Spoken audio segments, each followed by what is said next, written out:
Hello, young scholars. Mr. Martyrin here. We're continuing our discussion of the Industrial Revolution. We're moving now on to what it was like for factory workers. So in your notes, you should begin taking your notes where city life, the factory system, child labor, and working conditions for women. So this is what we're going to focus on, these four topics in today's video.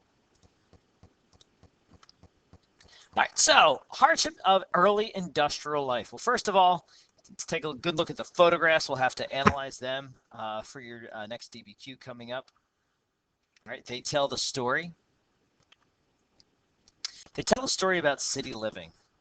The Industrial Revolution, it's important to understand, it brought great wealth, but it also brought great misery.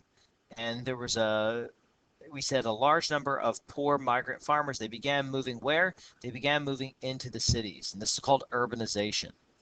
And if you take a good look at that picture there at the bottom left-hand side of your screen, you guys can see these tenements, outside the window. You can see people throwing their garbage out the window onto the streets. You can also see just clothes and other materials hanging down. City life was very dirty and quite frankly, it was disgusting. And you had all sorts of health problems within the cities.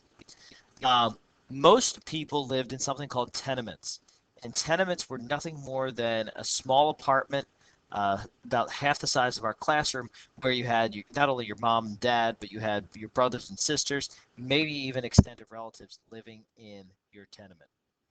Now, at this time, there is no functioning sewer system, so garbage is rotting in the streets. That's going to enable disease to spread very quickly. And that's going to be tremendously problematic for people, which is also going to exacerbate the disease and medical maladies. All right. Again, here's a blow up of the photograph that I was talking to you guys about. You guys can see just the very poor conditions outside the factory. Again, it's loud, it's noisy, there's trash on the streets. And again, this is at the time now where horse and buggies will be making their way out, and soon automobiles will be making their way in. So you have to, imagine that scene where, some people are still using the horse and buggies, some people using the cars towards the very end of the Industrial Revolution. There's chaos in the streets because remember, there's no street lanes, there's no traffic patterns, no traffic lights, no stop signs. That's really where the expression "look both ways before you cross the road" comes from, because the traffic was so unpredictable in the early 20th century. Now, the factory system itself, at the heart of the city was the factory system. All right. Men, women, and children typically worked anywhere from 12 to 16 hours a day. And they worked for really a few cents an hour, which is not comparable even to today's standards. Conditions were dangerous. Conditions were not pleasant. And typically the work was boring, and we said working with the machines was dangerous, and we said strict discipline among the factory workers was enforced. All right, so we will spend a little bit of time talking about child labor and the working conditions within the factories. Now, it's not to say that every child growing up during the industrial era went to work in the factories, because that's false. But there were large majorities of children that worked within the Industrial Revolution that were children. Right. As you guys can see, these are photographs taken from inside the factories.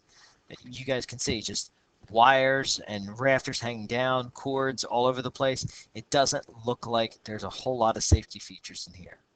Okay. Additionally, here's an earlier engraving of a man and a woman within the Industrial Revolution. They're working in a factory. It looks like some sort of press. Again, the woman wearing a long dress. Really, you don't want to be wearing baggy clothing with regard to heavy machinery. May get caught. Okay, this photograph on the right. Okay, you see a young boy with probably the foreman.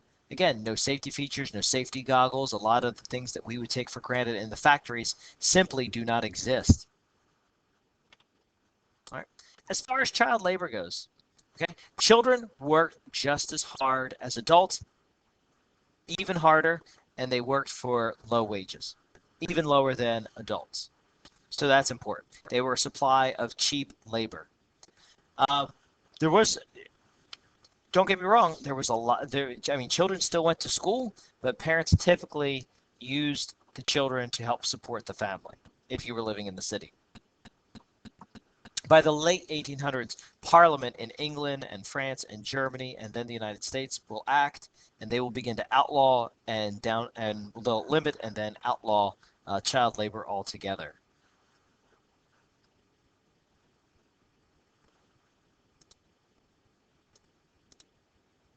All right.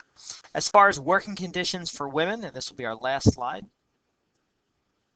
employers thought women were easier to manage than men.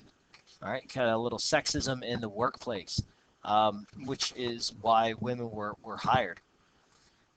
They received less pay than men, and it also takes women out of the home, which is going to double their responsibilities because when they do come home from working in the factories, they're still in charge of the household and making sure the kids are fed and the household is manageable. That burden does not fall to the man. So that's going to be tremendously problematic and puts an even greater burden on women. And it's a burden that still is of some controversy even to this day, as women struggle to receive equal compensation for men. All right. If you feel we went too fast, please watch the video again, but please make sure you have the notes for city life, the factory system, child labor, and the working conditions for women.